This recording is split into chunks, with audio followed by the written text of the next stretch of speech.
and welcome to Podsploitation, your exploitation podcast. I'm Daria. I'm Callum. I'm November. And after the Summer of Alvin and stepping off the Valentine special that was the Love Epidemic, we've jumped right back into PG-rated territory with Sidecar Racers. Yes, no sex, no swearing, no drugs, no nudity. It was just weird. No deep and controversial history. God, no. Yeah. But you still made us watch Melvin. For that I will never forgive you. But so this one's... Yeah, and, I've gotten over that bug to a certain extent now with the sheer volume of casts that we've done. But this is pure exploitation through and through. It's got all the bits. Well, it doesn't have the sex and the swearing, but genre film with a couple of ring-in American actors and sort of like a deep, poor production value that was still kind of expensive. So, yeah. $1 million budget, got them 5.9 stars on IMDb. They are as yet unrated on Rotten. I am surprised it's that high on IMDb. Not unrated on Rotten.com, sorry. I am surprised too, although it may very well be that there's like 3 reviews, and we know that at least one review out there is incredibly positive about this. Yeah, so on the IMDb page, I read the critics' reviews, and 2 of them are just absolutely glowing. Except, I think one person didn't actually watch the film, they just read the other dude's review, because they both got the main character's name wrong. They call him Jay instead of Jeff. It's like, Jeff, it's written on his shirt. Yeah. It's always been weird to me that movies, especially American films, and cop buddy films in particular, will only have the characters referred to by their surnames. Uh-huh. I totally get why now. Why? I really do. Because if you don't name your character something unusual, if you just have a conversation where Jeff interrupts Lynn to speak to Dave and Rick is in the background talking to Bob... It's really actually genuinely hard to follow characters. I don't recall ever having experienced that before, but I totally get why it's not Bob and Rick and Jay and Jeff. And so there you go. I guess that's why we have John Meillon as Ocker. Ocker, in particular, one of these weirder roles that I honestly think he didn't necessarily know what he was doing with it. No. He has some weird reactions in there. Yeah, and I noted at least twice during the filming where he basically looked straight down the barrel of the camera after... doing something. The most notable was the weird sort of uncomfortable kiss in the garage with Lynn, and he just sort of looks to camera as if you can almost see in that half second of like, you really want to go with that take? But I guess we should start at the beginning. First the earth cooled, then the dinosaurs came, but they got too big and fat. They all died and turned into oil. And then, And then they used the oil to power some motorbikes which had a race and... Well done, Daria. Excellent segue. And one of the people in the race died, and I actually thought this start of the movie was jumping ahead to the end of the movie. I thought that too. Yeah, it was weird. Stumpy's brother died. Did Stumpy's brother have a name?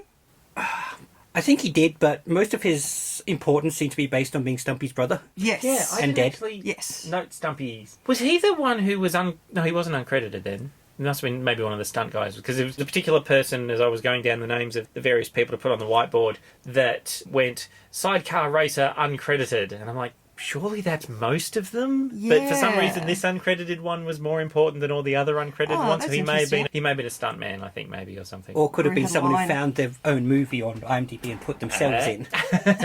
This could be it. So yeah, we've got This is a weird beast. It's an interesting film. Sorry, no. It's not. It's boring It's a boring I'm really film. sorry. I know. It's not actually terrible, it's more just kind of... And all these reviews saying it's this rollicking, fast-paced show. I don't think they watched the movie we watched. I mean, maybe if you're actually into sidecar racing, which granted none of us are. Yeah. Even when it was opening, I'm just like, do any of the passengers on these bikes still have backs and knees? I think they would all be gone. I think I wrote arthritis ? 3 or 4 times.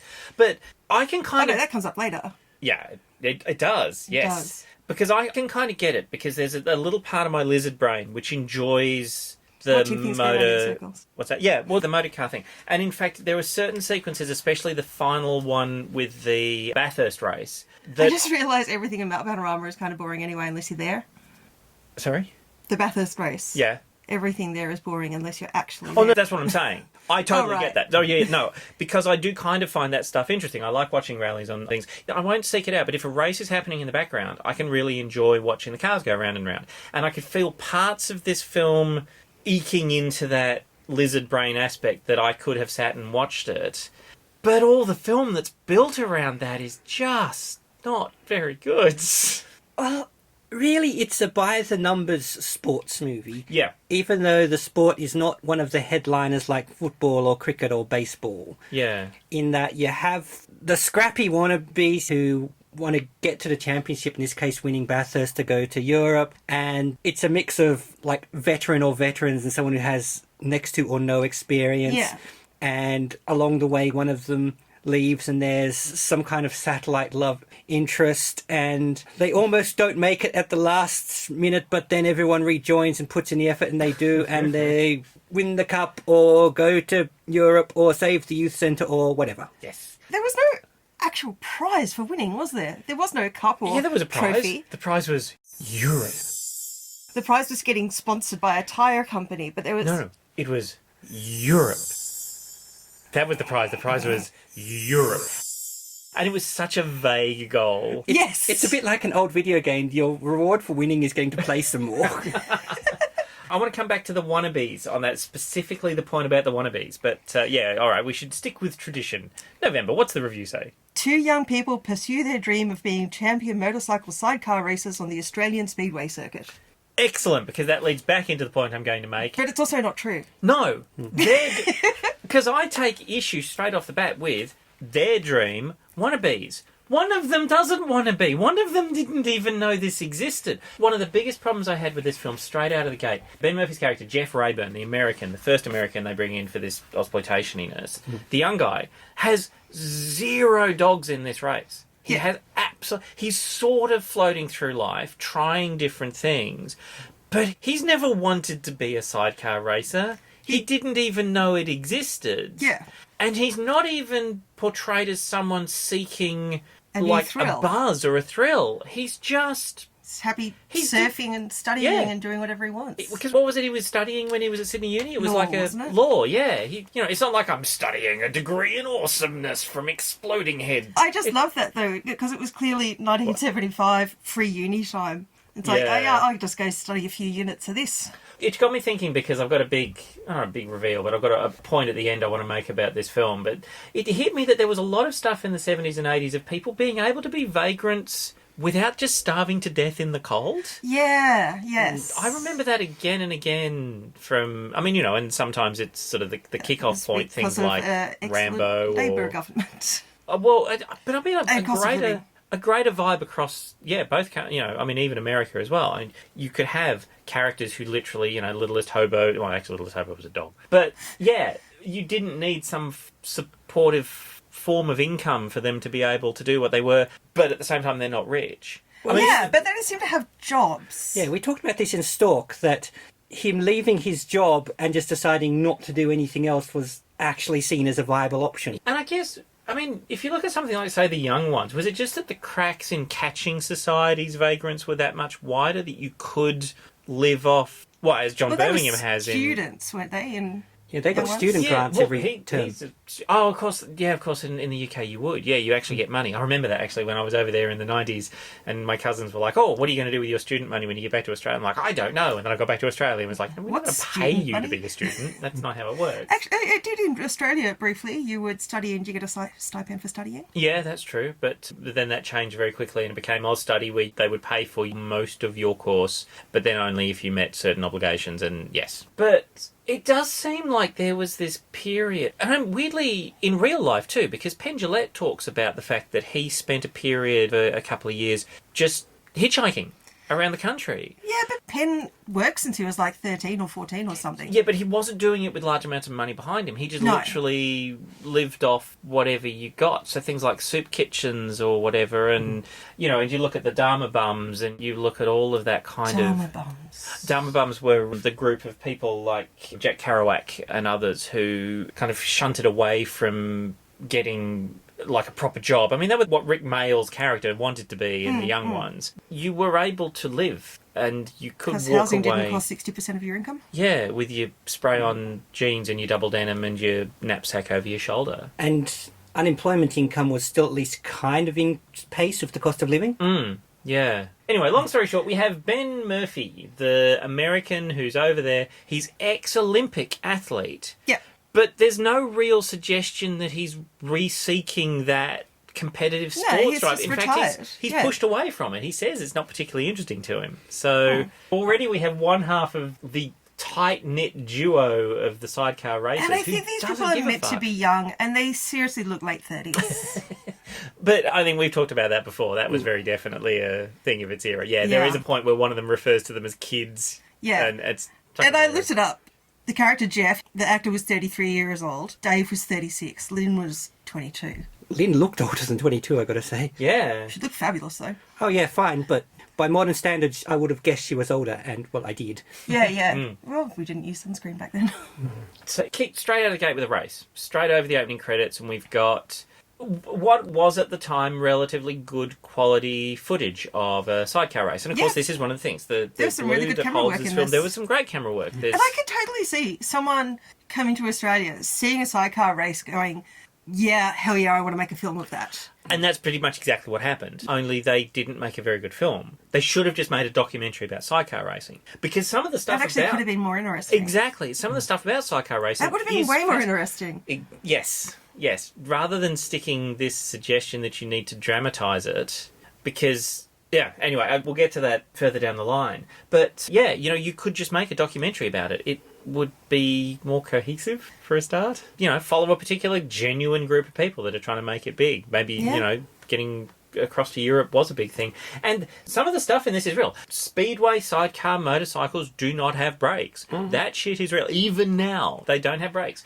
I do wonder if did they have any safety standards now? Because they clearly did not when they made this film. I would guess they must have improved things since then, because I know laws have changed for pretty much everything else. Yeah, but I just can't imagine how you could make that sport any safer, And other than terrain. This is the big thing about motorcycles. We've kind of hit the limit of what you can do to make motorcycling safe. The suits are as crash-proof as they can be. The motorcycles are incredible, but at the end of the day, you're still basically free-holding onto an engine, and if something goes wrong, there's nothing stopping you from sanding your body down until you are just a head in a helmet. It is one of those things road. that if you were to have the idea from scratch without any history behind it, you'd probably dismiss it. Yeah. You wouldn't think that's a great way to get around. We partly think it is now because we came from bicycles. We came from when motorising a bicycle wasn't that fast. Yeah. When we didn't really care if we died each day. And the motorbike, great for getting through traffic. Yep. So, Well, you look at... yeah, you're right. You look at anything that's come as a form of transport since then and more recently, just the vast number of hoops that the Segway people needed to jump through, or the one-wheel people, or the hoverboard people needed to jump through. I mean, not real hoverboards, sorry, not hoverboards from Back to the Future hoverboards, but the real Well, those kept hoverboardy catching thing. on fire. Well, yes, that was a separate issue. Now remember, not too soon or we'll end up in the middle of the track. And not too late or we'll do what they just did. Pull the nails out of the fence. Right. Okay, look, keep your eye on me for the first couple of laps and hit the brakes if I'm not getting the hang of it, okay? There aren't any brakes. That's part of the rules on these speedway tracks.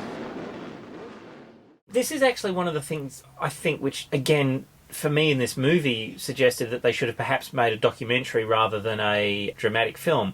Because one of the other problems with the fact that because motorcycles aren't overly safe, it's very difficult to make a motorcycle stunt look dangerous.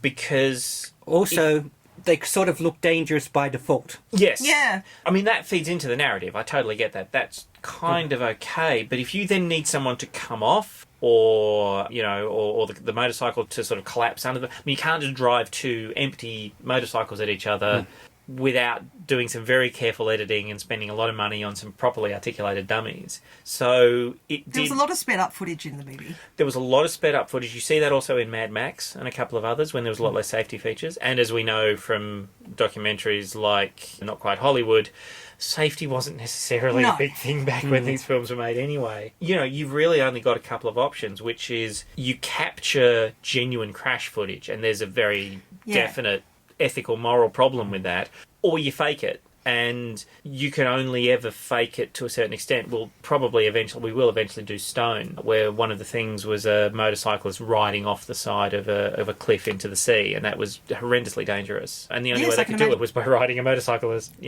off the edge of a cliff. So it does unfortunately mean that if you don't have a ton of money and lots of cameras and very well-trained stunt people that have been doing it for years, your dramatic sequences can look a little bit hokey. And there was a lot in this film that looked a little bit hokey. $1 is a pretty decent budget. It should have been at the time. 1975. It was a little hard to... I guess maybe the Bathurst race was where a lot of the money would have gone. It so did. They upgraded all the bikes for a start. Yeah. Although I'm going to be honest, some of the names... I mean, Peter Graves, we haven't got to him yet because we haven't done the opening sequence yet.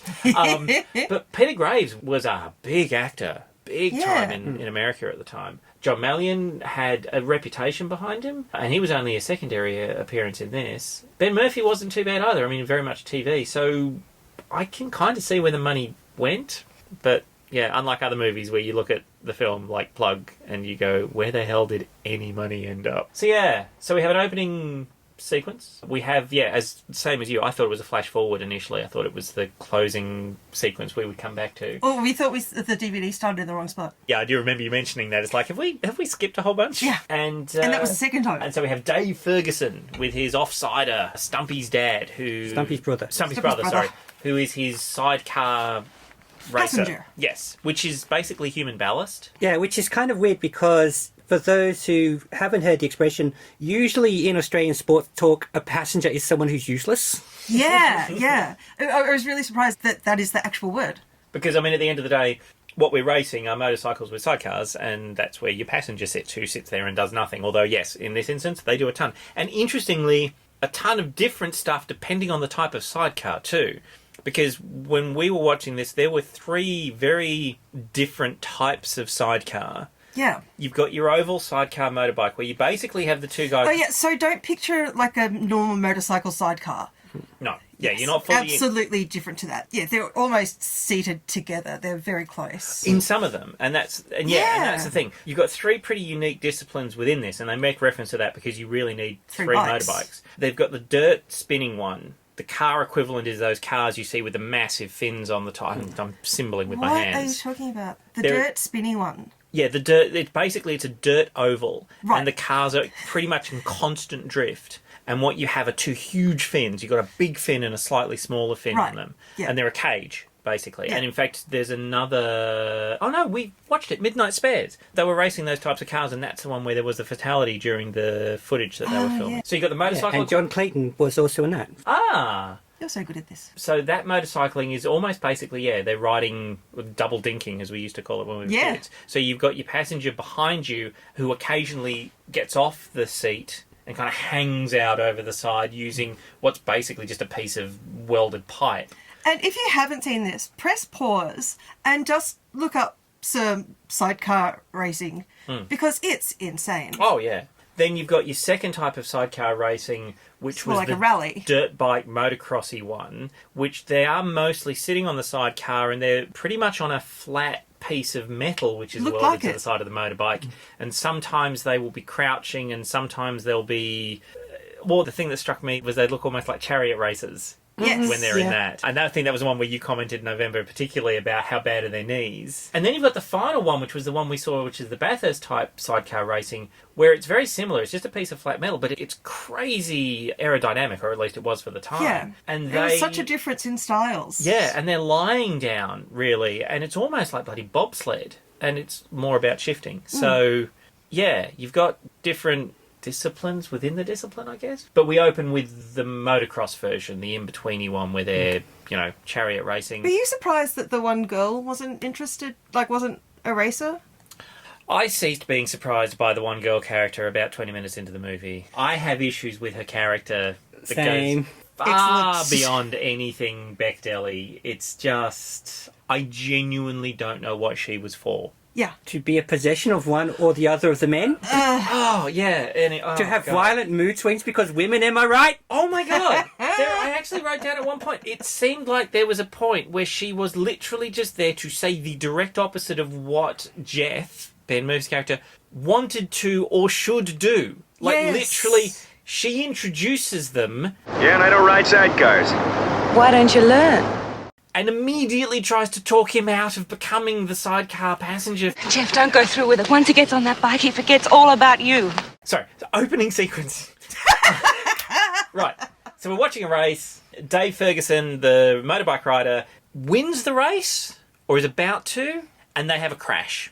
And he kills his offsider, stands over the body, looking down because Well, his that makes it hopes sound and like he dreams actually kills Well, him. yeah, no, that's Yeah, true. they have a smash. they have a the smash. passenger comes off because there are no mechanisms to stop him just coming Yeah. off a bike. Yeah, and the impact absorber is a bunch of tyres, which, well, depending on the tyres, often isn't much better. No. Lynn is there as well. She's upset, I guess, because she puts on upset face for half a second. At Dave's tragedy, Dave has a single tear roll down his face, which I thought was sweat. And suddenly we cut to AN time in the future.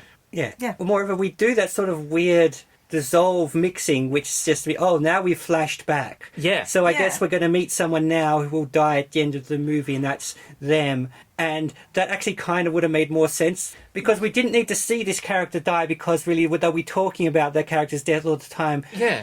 it really made this character the Thomas and Martha Wayne of the movie, in that their death is the centre point and we have to see it, even though there is no way we're going to miss the fact that they're dead. And why Yeah. didn't it become... It's a tight-knit community. Why didn't it become a massive deal? Why weren't there people questioning why they do what they do? Or is it just that common? All right, this is going to be one of the first many times, and I want to apologise now, that I will mention Days of Thunder. Because the fact of the matter is, as anything as Days of Thunder is, and I actually happen to really like Days of Thunder, if you want to watch this movie, watch Days of Thunder and imagine they're doing it on motorbikes. Because basically, on pretty much every note, Days of Thunder does it well. And I'm not just talking about production values and the fact that it was made with bigger stars and anything, because they do exactly that. They establish a death in the character's past. You don't need to have seen, Yeah. because it's referenced later on. They establish a desire in the characters, which isn't necessarily present in this film. Now, again, I recognise this is an Australian-made movie for a decent budget at the time, of a very, very specific genre, and you don't have the soundtrack and you don't have the amazing production values. But I could not help, while I was watching this, continually thinking it was done better here, and not just because it was a better film, but it was done better here because they had a better vision of what they were trying to do. And so, yeah, so the death, it wasn't necessary. You exposition that stuff. You leave it as a weird darkness. You know, why is this guy strangely being shunned? Why does Stumpy have such a big chip on his shoulder about it? Exactly. And then Yeah. you then ride Jeff Rayburn's shoulders and learn it at the same time as he does. That's what Jeff's character's for. Jeff's character's there to be our Teach us. audience surrogate. Yeah. Yeah, and it's something I've seen in other movies, not just sport movies and things, where they have an audience surrogate character, but before we meet them, we have something we should be deeper into the movie to comprehend or grab the weight of. And I think by the time you find out deaths happened, and it happened to this guy's last passenger, which was Stumpy, by that point, we've passed enough time and action in the movie that you're going, oh, that must have been that guy at the start. Yeah. Yeah. So it's more just sort of working out what a leftover piece of footage is, as opposed to feeling the real impact. Yeah. And so what you have here, I guess, is they've told us the same thing twice. They tell us what's happened by showing us at the start, and then they tell us what happened by telling us what happened with nothing else. Yes, Callum. But the point I was going to say about Days of Thunder is that is actually one of the subplots of Days of Thunder, is that it does happen. There are crashes, there are accidents, and everyone knows involved in the industry that it's dangerous. In fact, there's a big one of the kind of semi-cool speeches during the film about how you don't make money from it. It's crazy dangerous. It's almost always a family thing as well. So the sons, and I mean, this is in real life too. You know, you've got the same surnames in a lot of racing kind of families because they get involved.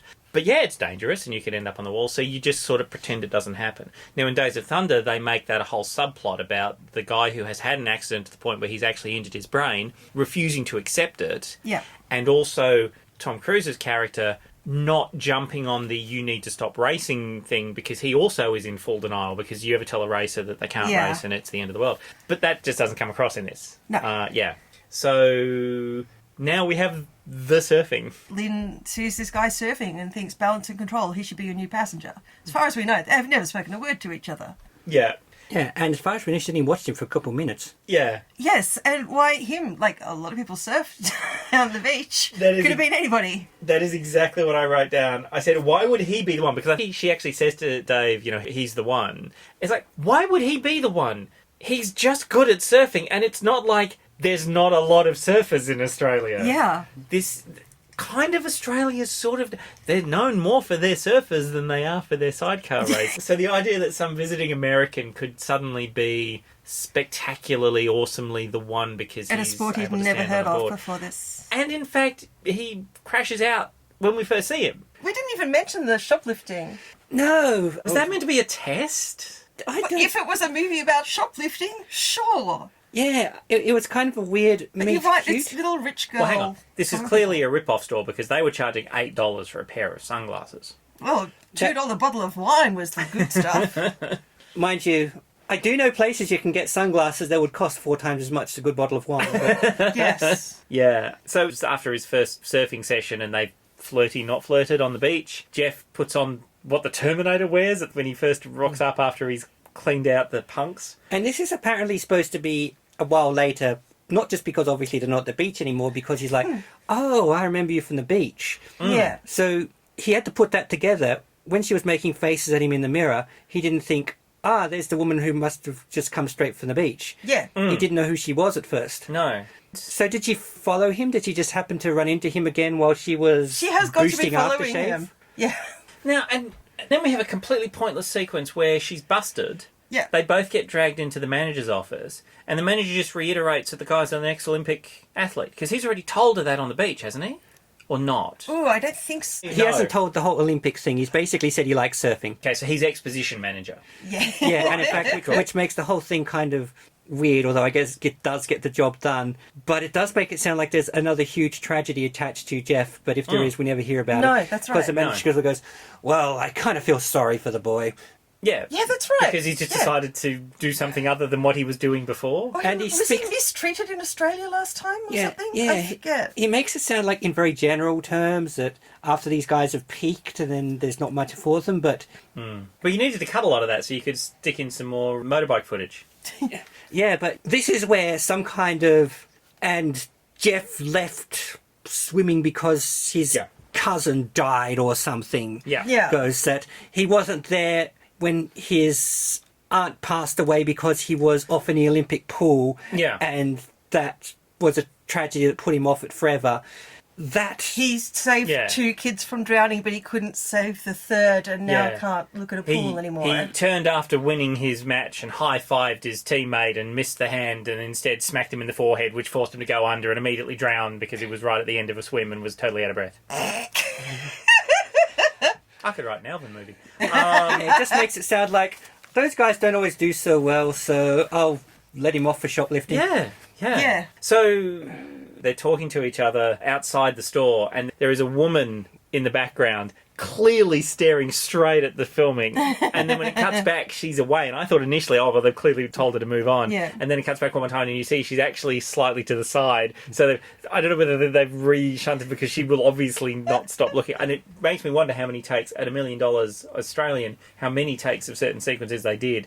I really kind of get the impression they just went, okay, we'll do this and this and this and this. We'll get that take. Excellent. Let's go do some more motorcycle filming. And the shoplifting didn't even make sense unless it's No. the poor little rich girl thing. Because she's carrying aftershave. She could have been going up to him saying, honey, I'm not stealing this. How do you feel about this aftershave? And she clearly had money because she ends up giving some to Dave Yeah. and then taking some back for a taxi. And she's not poor because she's the Her daddy's daughter of rich. Carson. So, yeah, like I said, yeah, that's also fed into this whole weird, bloody common peopling aspect too. So, Is this some kind of just stealing for the thrill of it, or is that some hella great aftershave and she just had to get some for Ocker? Yeah, well, that's it. I don't know. And Yeah, I know. It's not for her dad. Why is she buying Ocker presents? What's that relationship? we've established that. Yeah, well, that's the other thing. There's no relationship. Yeah, because they kind of don't actually speak much after that. No, but they're kiss near the mouth close. Yeah. Yeah, when you see that part on its own, it's kind of like they've got I the thought they kind. were going to be a couple.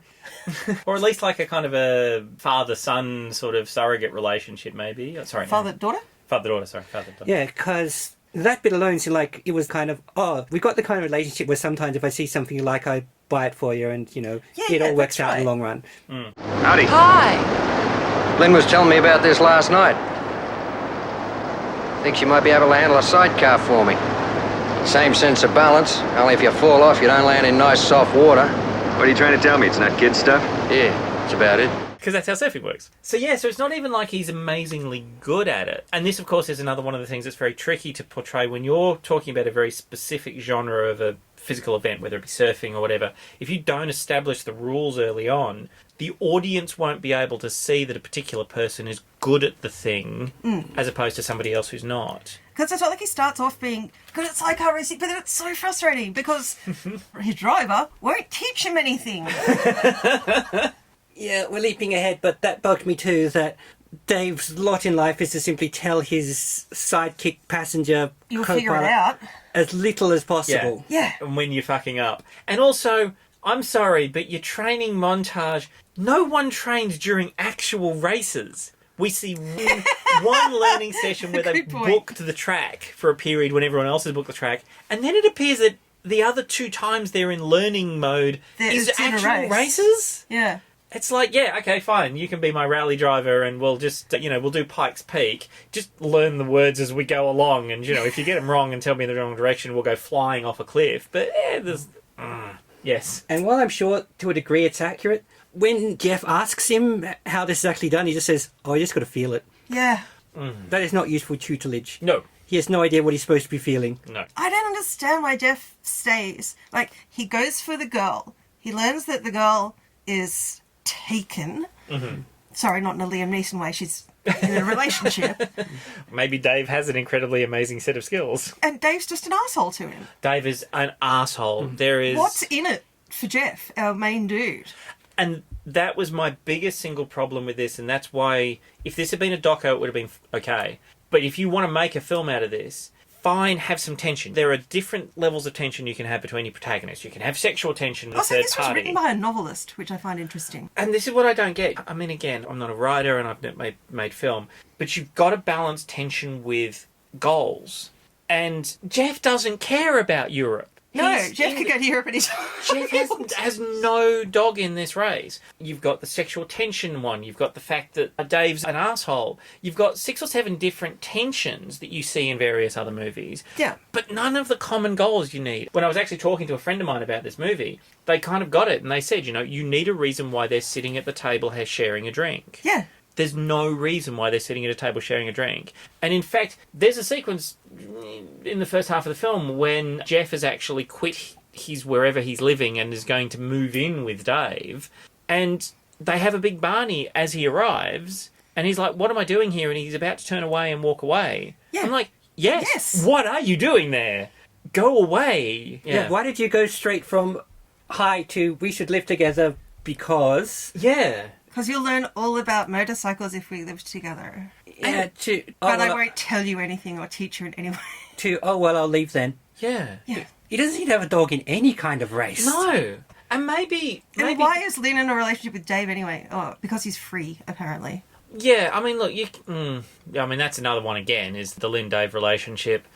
I mean, it's almost like a Homer Marge relationship. Like, Dave has nothing going for him at this point. He's burned out, washed out. He's killed, 2 passengers or 3 passengers by this stage? Because we've seen 1, but there's a reference to the fact that he's a previous couple, maybe 1 or 2 have died as well. Oh, wow. He should be out of this business. Yes. And Maybe it's because he trains new people, picks them up off surfboards and doesn't teach them how to do what they do. This could be a thing. And So yeah, Lynn is there's like a spotter for murder. Lynn is sexy lampshade. Big time sexy lampshade. Although, yeah, and not even a trophy, because as we establish again and again through the film, she's not available to Jeff. Except for that one point where they weirdly share a kiss. Because, the one thing I want to do Don't after make a I have meal out of it. a really great day with a male friend of mine, and if Brooke's tagging along, is let them kiss Brooke, because, that's apparently the way men just share stuff. Yeah, but it's like Dave knows that Lynn and Jeff are kind of interested in each other. It's like, I will let you have this moment. Do you know that thing? I don't know if there's a particular word for it. It's a trope. It's where the bad guy in a film, good guy's doing something, and it's usually where you've got this kind of a dynamic where the good guy is trying to infiltrate the bad guys. Right. Whatever. And the bad guy almost looks like they know what's going on. They see that there's the sexual tension with the bad guy's woman, and then they trust them anyway. I'm thinking a couple of the Fast and Furious movies do it and things like that. That seems to be what Dave is setting himself up for. He's accepting this incredibly good-looking, interesting American surfer dude that has, literally caught the eye of his... Stop literally caught the eye, Callum. No, sorry, when I say literally caught the eye, I don't mean literally caught the eye as in caught the physical eye. So don't say literally. All right. I don't, but I mean, no, because it's literally, the point I'm trying to make is that she has seen him and been impressed by him. She has literally been specifically impressed by him. And so now Dave feels that's the comfortable person to bring into the fold? Yeah. Yeah, sorry, that's what I mean. I don't say... My literally was like a couple of things down. But yeah, so I don't know what he's doing. He's setting himself up for a fall. You could argue if you've established this person as a really genuinely self-destructive character, which he kind of is, then maybe you can go with that idea that he's intentionally... Do you win 2 Olympic gold medals if you're really self-destructive? Oh, no. I mean, Dave is self-destructive. Dave. Oh, yeah. Sorry, yeah. Well, yeah. He really doesn't have any redeeming features. Not that Jeff has many. No. Oh, it seems the Halfling instinct is to dangle the potential of having her in front of Jeff. Yeah. As if she knows that's the sort of possession object she is.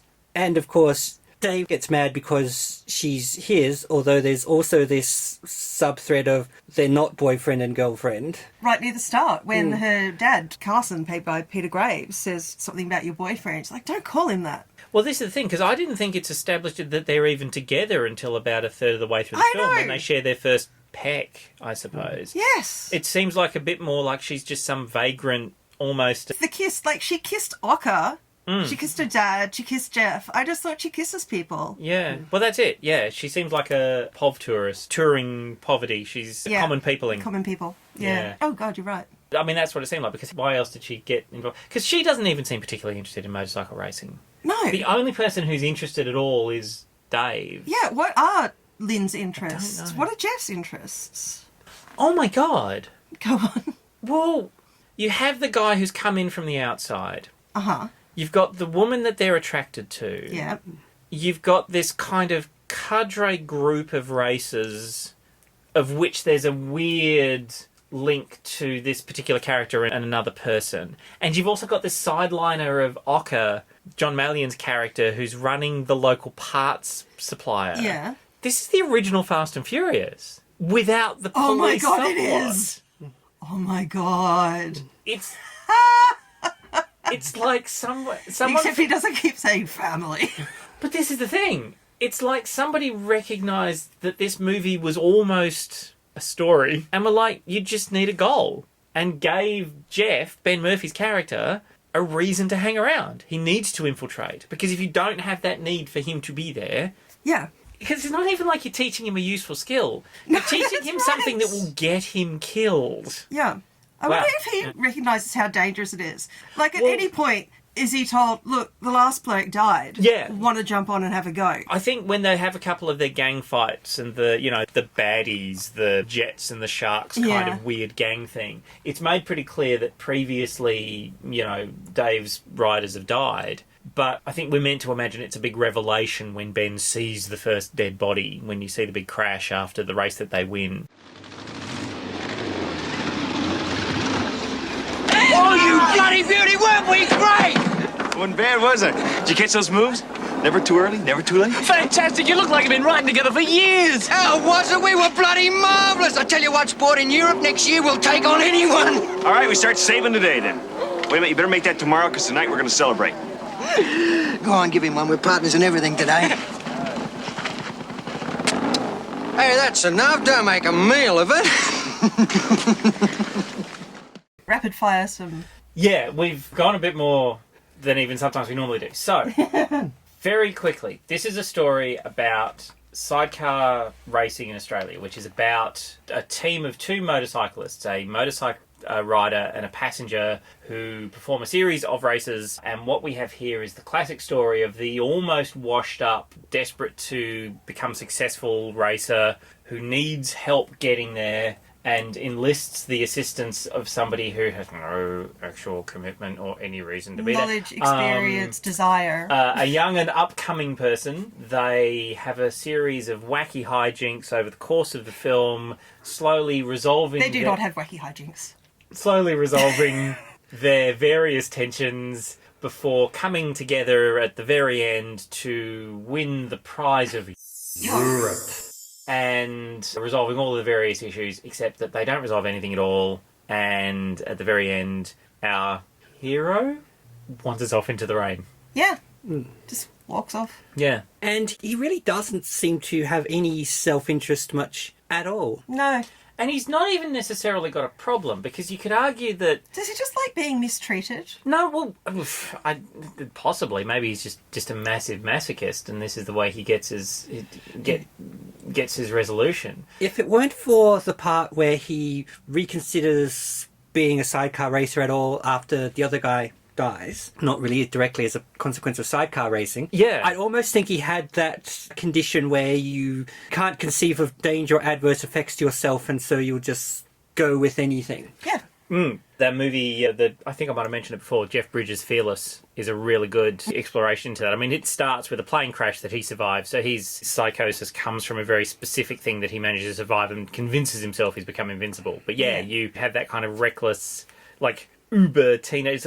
What is it? It's that late teen, early 20s point where you're at the highest risk-taking of your brain because you can't conceive of the idea of mortality of yourself, at the same time as you've got the most sort of hormonal juices to be, risk-taking and, try new stuff. It's why P-platers end up parked up trees and, kids get in fights and stuff at pubs, because that's the point where they're most aggressive and most adventurous and most with minimal self. Or they're Australian and they're just pissed.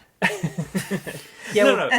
Being drunk can induce a similar state. Well, yeah, and you could argue that most late teens, early 20s are pretty much in a constant state of drunk. But no, it's been suggested that that's why humanity has evolved, because that's the point to get out of the rut that you're in. You need the risk takers. You need that particular group, and so you get that high risk, high mortality age group. And in modern times, when you've got medical coverage in some countries and other stuff, you get your high risk group who've got less risk attached. But yeah, you might be right. And they've got airbags. They do? In the cars. Oh, right, okay. I was about to say, that's really cool. How amazing would that be if just every time there was a crisis, you could just airbag?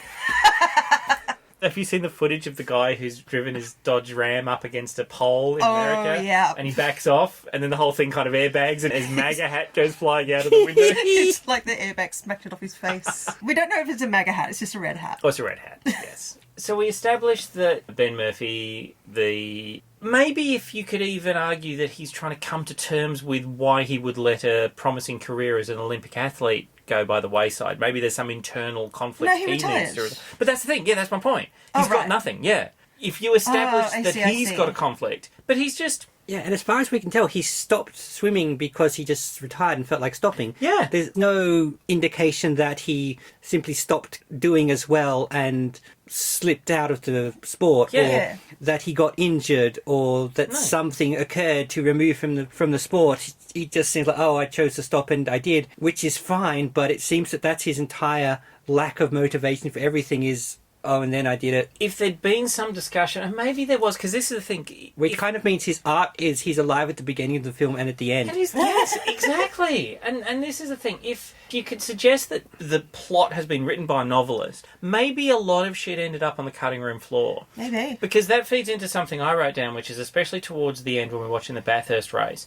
The people who made this, or at least the producers, they're clearly fans of speed racing. Something about sidecar racing has attracted their attention. So it struck me that they're the kind of people who would have ended up with a ton of footage.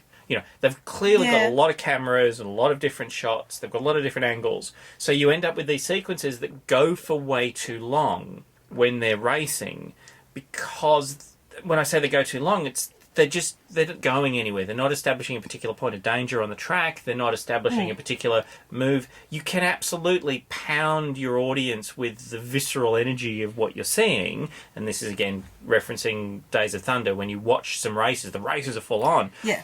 But there's only a very small amount of those races that are just cars passing each other. Yes. almost all those races and things like, Fast and Furious and those ones, there is a conversation or there is a plot happening within the race very quickly that you establish. Days of Thunder does it by establishing a particularly dangerous corner, and then there's a continual kind of cat and mouse game between the drivers. Your Fast and Furiouses, they are very quick second to second, and you see each pass being important, when one character passes another. This is just large amounts of where they're driving at each other, and you're not getting any kind of... The races aren't telling a story. They're just a race. Yes. And you start a race when your character is on the bike, and you end the race when the character has fallen off the bike, and then they fight. Or when the character has fallen off the bike and one of them has died, or when the character has made it through to the end and they haven't died. And that... But it's also not enough, just race footage that you become invested in it as a race. No. It's not like a bunch of races with some bits of plots stuck between them stringed together. No. It doesn't go far enough in that direction that you could say, oh, this is really just an excuse to show some cool racing footage. Yeah. And that was the thing that I was saying. I was beginning to feel in certain sequences that little lizard part of my brain being, the bit that says I can sit back on the couch with a drink and maybe do something else and have the race going in the background and I really especially enjoy when it. they've got their shoulder nearly on the road or their head. Those little parts, when they're showing how close in the final race the sidecar guys are to the actual ground. To having their head removed. I'm not suggesting that there aren't sequences where you watch these and you go, holy fuck, that's dangerous as hell. Because obviously, quite clearly, towards the end, in particular, you've got real racers doing their real thing. And I'm not suggesting it's not dangerous. I'm not suggesting it's not... But it isn't, as Daria says, it's not a race and it's not a story. It's a lot of high-speed cut sequences back and forth. And when I say that they ended up with a lot of footage, there are certain sequences which are played a couple of times. You can recognise the same bit again and again. You recognise the same angles, and indeed, as you said, there's some stuff that's sped up and some stuff that's not. So there is the movie, the original Gone in 60 Seconds, which is a famous low-budget film, and as I've referenced it, it's a porn movie with cars. Is that low budget? Oh, the original one was. Oh, the original. Sorry. Yes. Sorry, yes. And it is a porn movie with cars, and I mean that okay, I'm going to use the word literal again in its figurative sense.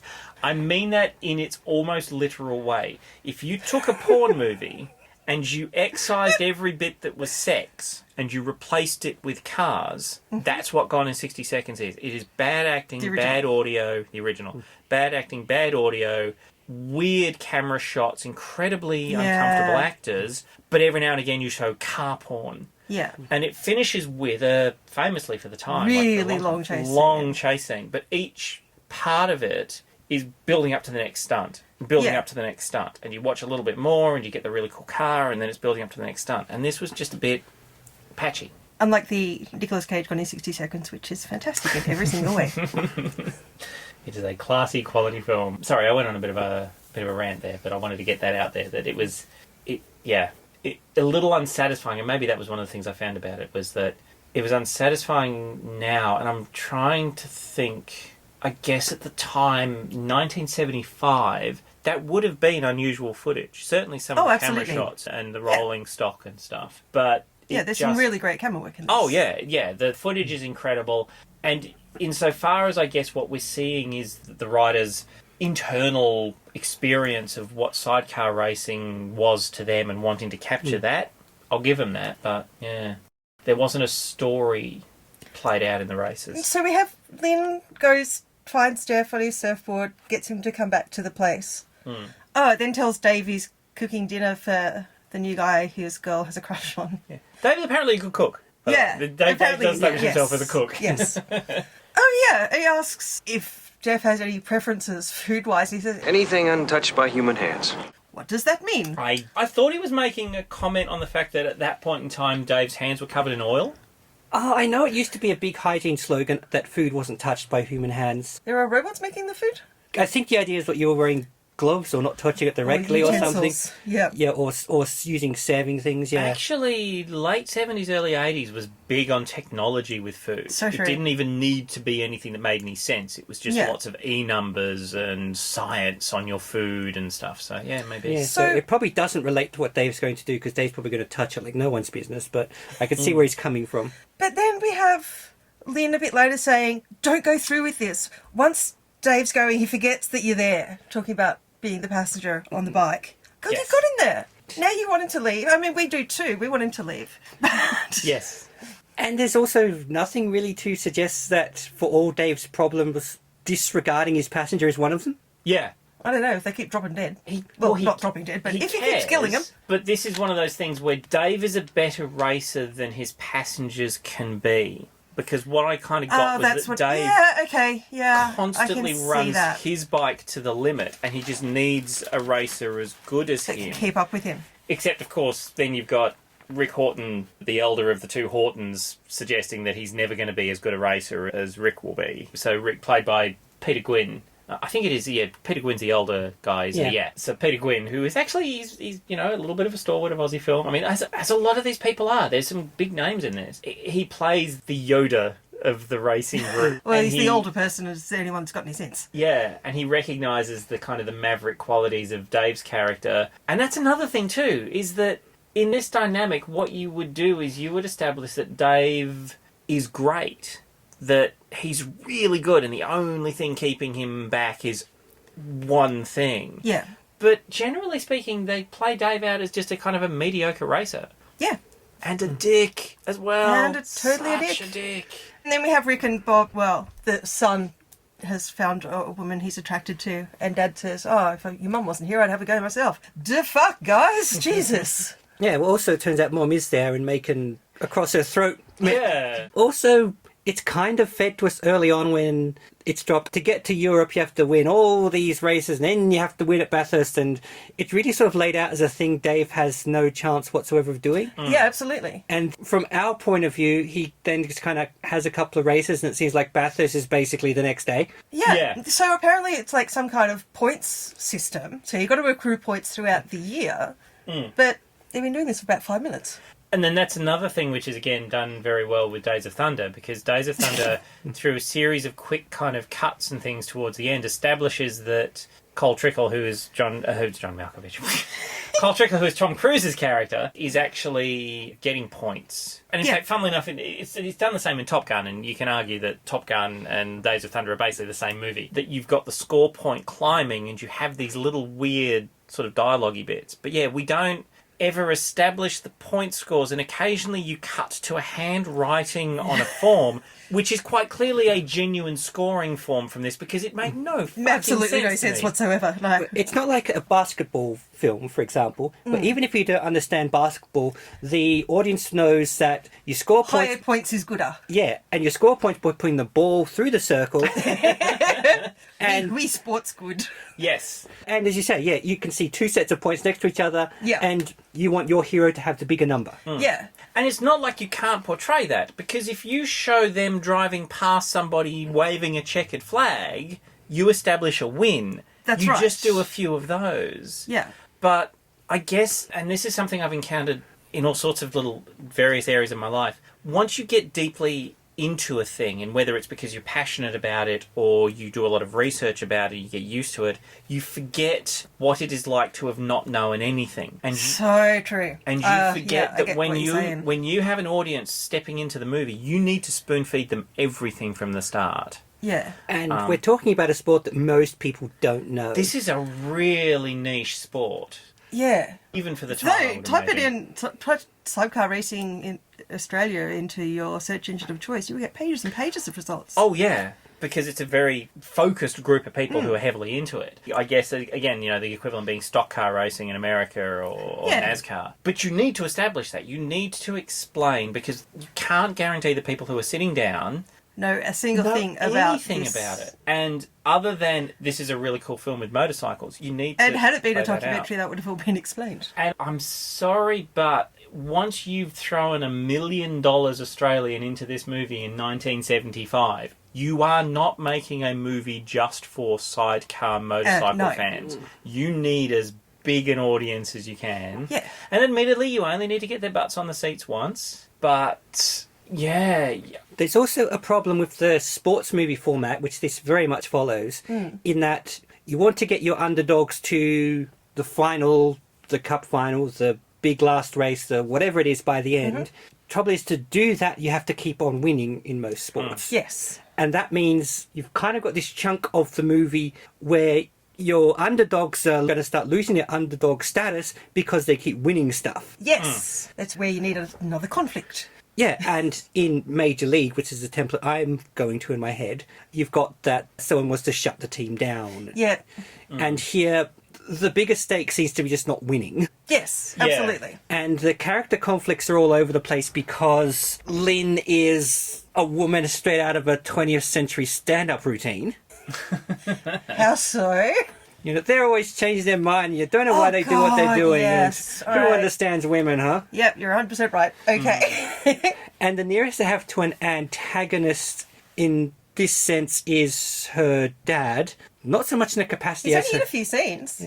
not so much capacity of a dad, but apparently that he is bankrolling the whole thing or something. And how incredibly fortunate is it that his company decided they wanted to sponsor a sidecar racing team They make to tyres. Europe? Well, but it's never established they only make motorcycle tyres, and there are more high-profile sports than... Yeah, but I guess it's just cheaper to start out. You know, I know You were little enough prepared to give about him a tyres. pass on that? Okay. Yeah. All right. It's tyres. Bikes have tyres. We'll give him a pass on that one. Okay. Oh But my also- God! Thank God your father works in the bamboo industry, because while I've been working on making arrows and learning to become a fantastic archer, they're now looking to sponsor an arrow manufacturer. No, sorry. Anyway, yes. All right. Point taken.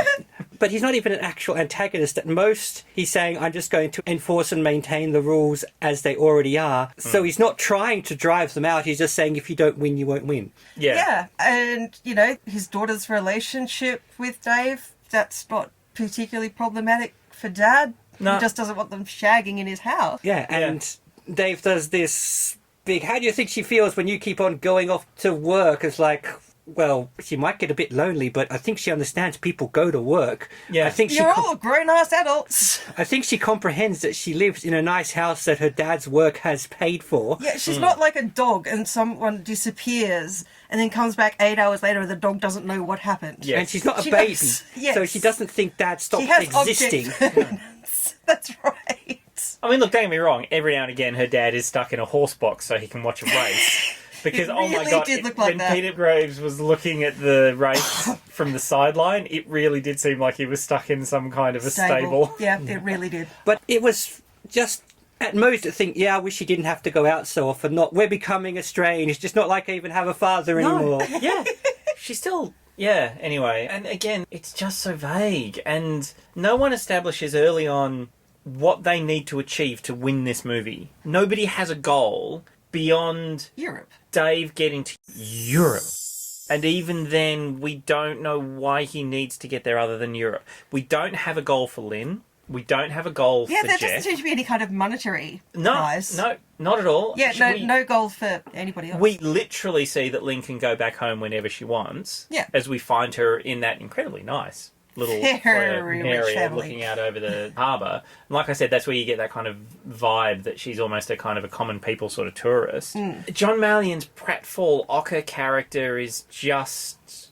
He's just there for yucks. And I Yeah, really... it's almost like you thought, oh, it'd be a bit much if Dave owned the parts shop too. Yeah. We need someone else. Or what do you know... This up-and-coming Well, actually, it would guy. have made sense if Dave owned the parts shop. He'd be making money, at least. Well, this is it. He'd and have a it's- reason to be connected to someone who made tyres. Well, look, That's right. and this is the point. This is an important point because let's face it, with racing, It's an expensive hobby, especially when you've got no money. Yeah, they don't really try to address this gap. no. No. And I Does kind Dave work at the parts shop?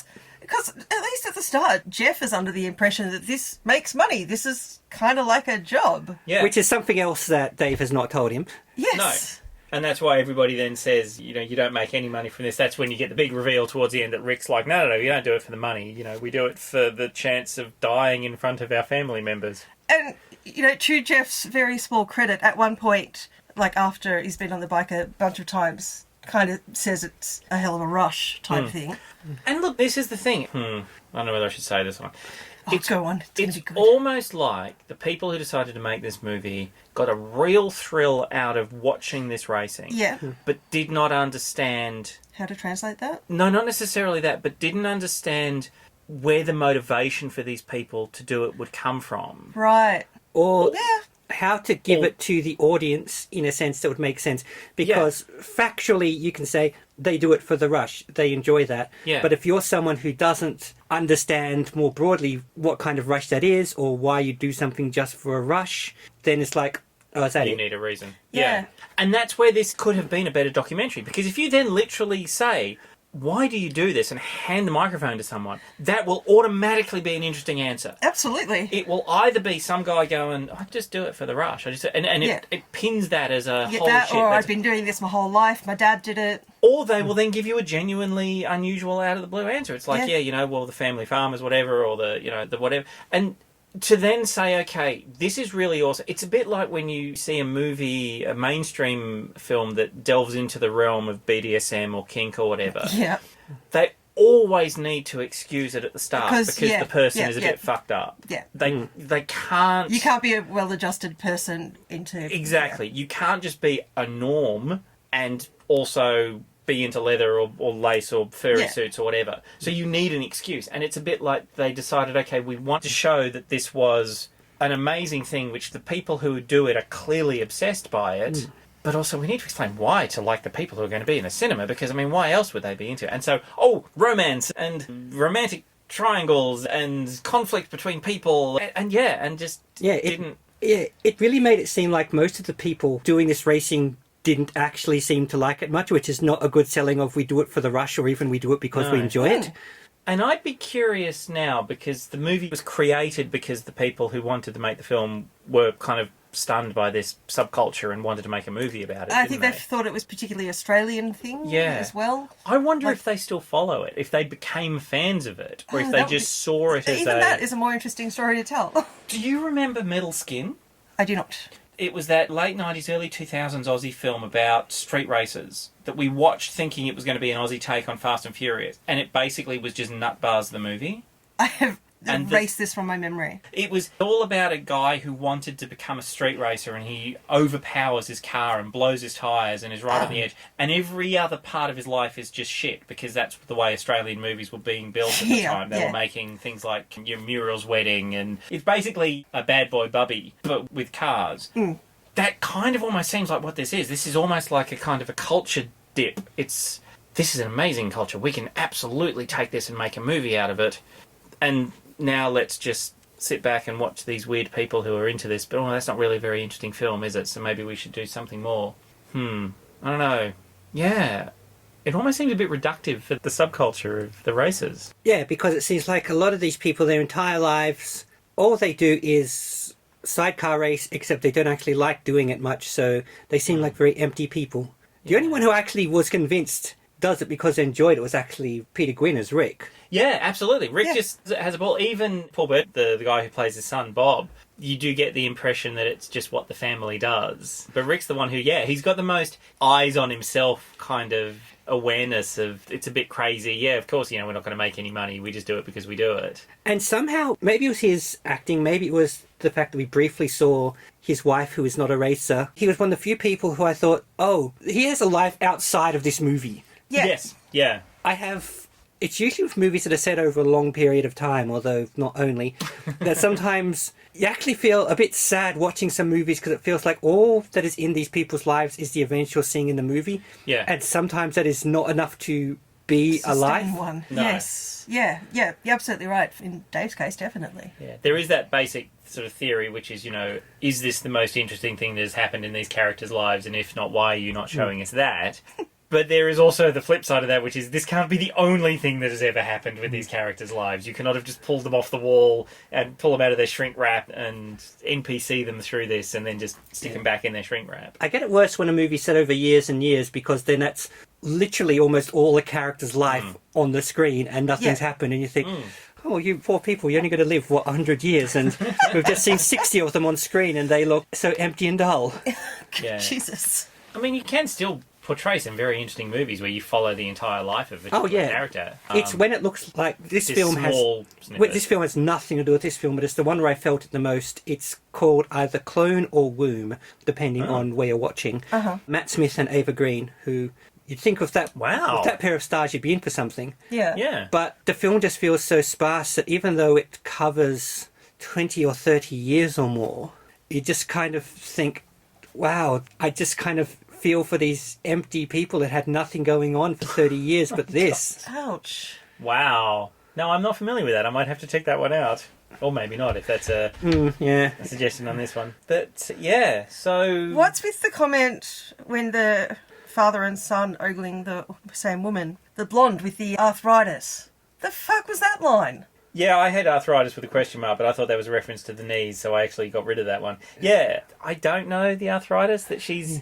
The only thing I could think of, and we tried to extrapolate, remember last time there was a reference to the gap in the previous podcast we recorded, which does turn out to be actually that gap in Sydney. There's a section of Sydney. All I could think from this one extrapolating was that if they've got large enough boobs, they're too heavy, so they'll be continually hunched over, so they might be... I couldn't work it out. Because it's quite clearly some kind of a reference to the fact that they excessively sexually appealing. Or it's because her nipples were visible. Well, no, but that's not... Yeah, but that's the cold. That's a cold reference. Yeah. You don't talk about arthritis doesn't do that. No. So, yeah, I'm not too sure. That was just weird. That was a little bit unusual. So, yeah, it's very strange. And so, yeah, we do kind of have a crisis moment between the two races when... Is this before or after the party scene? Oh, you mean the party on the beach sequence? Yeah. Yeah, well, clearly the first thing they were missing was a lubed-up saxophonist. Blowing his horn in front of a burning pyre, because, as we know, no beach sequence, especially a beach sequence with motorcycles, is complete without an oiled-up, muscle-bound saxophonist. I just keep that Red Foo song is going through my head. Where you meet the only couple of the women in the film with speaking lines. Yes. Yes. We've got the first success celebration. Yeah. And that's a fun little weird one as well. So we have this beach party. Yeah, so, they win a race, and Jeff says... We'll start saving for Europe tomorrow tonight. We're getting on the beers. Yeah. And they have a big party, and everyone turns up, and then there's a stoush, because you've got the leader of the gang who's angry at Dave for having killed the father. The son? No, brother. Brother. Sorry, the brother. I'm sorry. I lose track of all the various brothers and fathers and things. So, killed the brother. Now, but then someone says, who invited you? I'm just like, this is... Your party. This is your party. You invite... Yeah. I could understand if word just got round. Yeah, true. Yeah, they're on the beach. It's the sidecar racing community, so it's out in public, and so I can't imagine why he'd want to come other than to cause trouble, but I don't have any issue with the fact that he managed to turn up at all. Yeah, but why say to Jeff, what are you doing here? It's like, this is my party, man.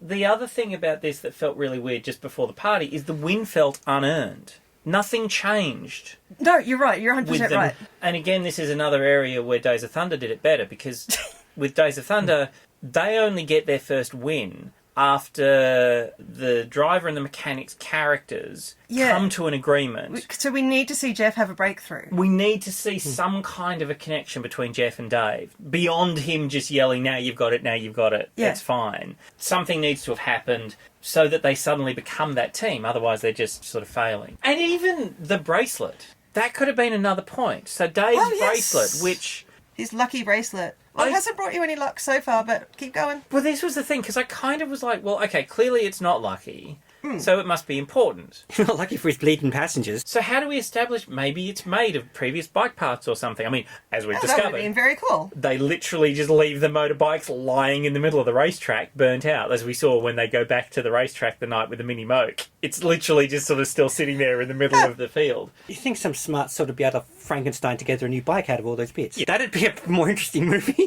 And we never learn where he gets the other... Oh no, he sells the mini moke and suddenly can afford two new motorbikes. Yeah, we just don't really go through the one. We don't really go through the get the new bike part. He just has it. No. Yeah. But yeah, he sells his car after. Such a beautiful car too. John Meillon has some. They're probably as safe as a sidecar. Yes, he's got a very healthy attraction to that. His delivery's a bit weird, and he kind of pauses afterwards as if he's not sure he meant to say it like that. Well, that was what I was saying. Where John Meillon says, Dave's he's a funny guy. But that's a great car. But basically, he really is. He's a good guy. What? Yeah. Now, okay, yes. Well, no, it's not, I was going to say this is early in his career. This is not early in John Mallion's career, but he's still got some pretty huge roles ahead of him. So it's about mid for his career, but with better and improved kind of roles coming up. like I said, I swear twice, and once in particular, he barrel looks the camera. It's like no one's given him any directing. No one's told him what he needs to be. He just needs to be odd. I'm comparing him to the garage owner from Midnight Spares. Not Ian McFadden. What was the name of the actor? Yeah. Okay. He at least establishes what he's meant to be, a slightly weirdly ethnic, easily angered and upset person. Whereas right from the word go, with John Meillon getting slowly angrier and angrier at the guys who are there to buy his stuff, nothing gels. And so you've got a weird non-performance out of the guy who we know can do better. So yeah, it is very strange. And I was saying to Callum about the acting in this being really bad, and he said, you know, it wasn't necessarily that, it just looks like they're being given nothing to work with. I was actually going to mention that because I was really surprised when he said the acting's not great, and I was like, why, how could this cast stuff it up so much? And then I actually was listening to the dialogue. Now 6/10 of fuck all, I think. Pretty much 6/10 of fuck all for the dialogue and what the material they were given. I will say there is a point where John Clayton, who plays Dave, really chews the scenery when he talks about Europe. And remember, he brings his fists up about how awesome Europe's going to be, like 2 or 3 times as he's delivering the importance of Europe in the first part. Yeah. It's very hammy. Yes. Really, really hammy. Europe, that's a place. Some of the fights, speaking of the earlier sequence, they're not great either. Oh my god, they're so bad! I actually think I wrote, there are some really well choreographed fight scenes in cinema, and this was not one of them. The very first fight that the two have in the garage in particular is hilarious. I think every second punch lands. It's like, oh, the space several centimetres in front of me.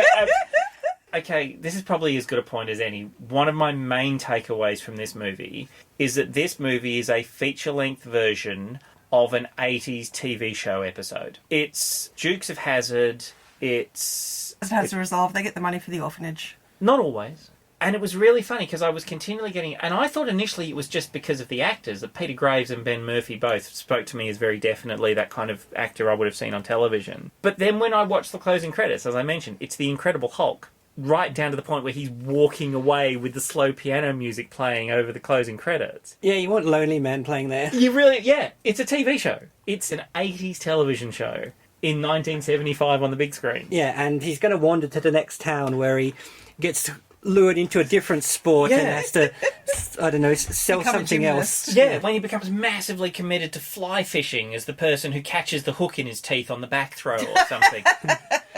Yeah, or someone spots him picking up some groceries and goes, he's our new champion weightlifter. Makes about as much sense. Absolutely. So yeah, and we end up with this... We didn't mention that, so Dave's gone off. Jeff and Lynn jump in the moke, go down to grab Dave.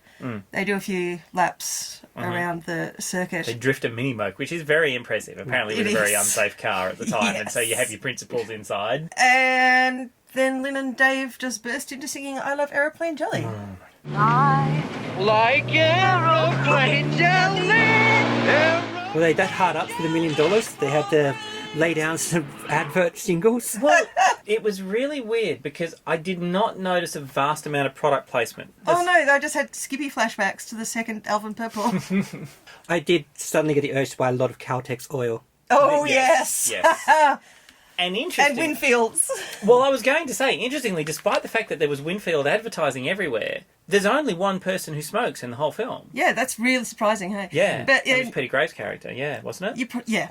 Yeah. You probably shouldn't be working on an engine while smoking, though. Oh, God, yeah, like that stopped anybody in cinema all through the 80s and the 90s. Yeah. Sorry, 70s and the 80s. Yeah, I just watched Battlestar Galactica and Dr. Cottle's smoking all through surgery and stuff. Though it's made recently enough, I think that's the point. Yeah. Oh, it's actually meant to be a gag? Okay, yeah. And that's a really weird thing, because all you're showing, when you're watching something from the mid-70s, all you're showing is literally people who would have been smoking anyway. So you almost have to have made a conscious choice for people to not smoke. Yeah. Or not include that as part of a standard thing. Yeah, you know, it's an incredibly smoky movie. You don't think of it at first, but as soon as you notice it, you just get lung cancer from watching it. What's that? Blade Runner? Ghostbusters. Yes, you're absolutely right. There's a lot of smoking in Ghostbusters. Yeah, and you don't really think of how much there is because of just the kind of film it is. But I think last time I went to, they're smoking in front of a smoking sign, which is kind of sub-gag, and that made me sort of look at how much they were smoking, and I was like, God, Bennett. And then... So if you're trying to quit smoking, don't watch Ghostbusters. And obviously, the Surgeon General sent a memo out by the time the second one came around, because I think there's virtually no smoking in Yeah, it. right. Of course, by that point, they were also the stars of a Saturday morning cartoon series, which might have had little to do with it. Yes, very true. And I remember gags like Ray having the cigarette hanging off his lip, which I Yeah. always thought was kind of Yeah. cool, and he was able to actually start talking without it and stuff. And yeah, there's a lot of smoke inside the car. God, that Ectomobile must stink. I don't care, I still want it. Yes. Oh no, absolutely. The car's amazing. Speaking of they did a new issue of Ectotron, of the figure. I did not. Still around the $60, $70 mark then? I don't know, I just saw the notice of it coming. He's got a different face. It's like he's got a mask pulled up. Oh, really? He's basically a COVID-safe Ecto. I guess he is, yeah. That's awesome. I actually genuinely kind And of it's like like that. his goggles are now pulled down over his eyes instead of sitting on top of his head. Oh, no, that part I'm not too happy about. For Ghostbusters' point of view, I'd want the goggles on top of the head, so I didn't realise they were available until it was already like $150, $200. They just like a week ago announced this one. And Oh, well, I will definitely keep an eye out for that, because I do like that one. And, nice. Anyway, sorry, this is a sort of sideline. So there's a couple of things I want to mention just about that, the party sequence and what happens immediately afterwards. So we have our beach party. We have our weird Karate Kid gang fight sequence on the beach party that's so bizarre, because apparently it's meant to be Dave set up the party to celebrate. Can I Yeah. jump in because it's just before that? Yeah, no. So we're at the beach party, then we've got a band, and there's a woman singer of this band is just dancing away and walking through the party with no mic, and it was just very odd. Because the voice was clearly mic'd. Yes, Yeah. absolutely. It is a bit like, I think, one of those, definitely a song they must have paid for or got an artist to perform. Yeah. Sorry, back to you, Callum. Oh, no, that's right, that's okay. So we've had our win, and we have our weird, each of them is allowed a kiss of Lynn. So Lynn kisses Dave because they're very happy, and then she turns to Jeff, and Dave goes, yeah, go on, one for the win or something. And then they're partners in everything. they're partners in everything. This is what really grated Now that me. could have been a better movie. There we go. Especially because Dave was the first one to say it. Yeah. It made it sound like, I give you permission to do this. Absolutely. In the sense that Yeah. you do not have the autonomy to do it otherwise. Absolutely. That's, yeah.